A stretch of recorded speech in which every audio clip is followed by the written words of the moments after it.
நயன்தாராவை குறிப்பிட்டு தான் எந்த கருத்தும் கூறவில்லை என்றும் ஒருவேளை அந்த பேச்சு அவர் மனதை புண்படுத்தி இருந்தால் அவர்களுக்கு மன வருத்தத்தை தெரிவித்துக் கொள்வதாகவும் நடிகர் ராதாரவி கூறியுள்ளார். திமுகவிலிருந்து ஏன் நீக்கினார்கள் என்பது தெரியவில்லை என்றும் தானே கட்சியிலிருந்து விலகிக் கொள்வதாகவும் அவர் கூறியுள்ளார். இதுகுறித்து ராதாரவியுடன் எமது செய்தியாளர் வெற்றி நடத்திய விறுவிறு பேட்டியை தற்போது பார்க்கலாம். திமுகவினுடைய அடிப்படை உறுப்பினர் பொறுப்பிலிருந்து நீக்கப்பட்டிருக்கீங்க, இதுக்கு என்ன சார் காரணம்? எனக்கு தெரியலங்க, காரணம் எனக்கு தெரியல. பட் நடிகர் வாகை சந்திரசேகர் எனக்கு ஃபோன் போட்டு அவர் சொன்னார், அதாவது ஏதோ ஒரு சினிமா ஃபங்க்ஷனில் கொலையுதிர் காலமோ ஏதோ, அதில் நீ தவறாக பேசிட்டு அதை அவங்க எலெக்ஷனுக்கு பயன்படுத்துவாங்க.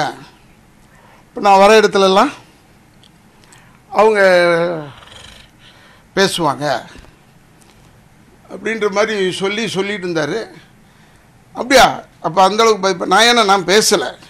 பட் இருந்தாலும் இப்போ எனக்கு தெரிய வருது, இன்னொரு பத்திரிகையிலேருந்து சொல்கிறாங்க எல்லா நிறைய நடிகர்கள்லாம் ட்வீட் பண்ணியிருக்காங்க. என்கிட்ட ட்வீட்டு கிடையாது, ஃபேஸ்புக் கிடையாது. பட் நான் ஒன்று சொல்கிறேன், நயன்தாரா சகோதரி நயன்தாரா நான் நல்ல ஃப்ரெண்டுன்றது நான் நினச்சிக்கிட்டு இருக்கேன். அவர் கட்டிக்க போகிற ஒரு சகோதரர் ஒருத்தர் ஃபோன் சொல்லியிருக்கார், கண்டனம் தெரிவிக்கிறேன். நான் நயன்தாராவை வச்சு சொல்லலை. நயன்தாராவை வச்சு சொல்லியிருந்தேன்னா தவறு, சொல்லலை. இருந்தாலும் அவங்க மனசு புண்படுபடி நான் ஏதோ பேசிட்டேன்னு நினைக்கிறாரு.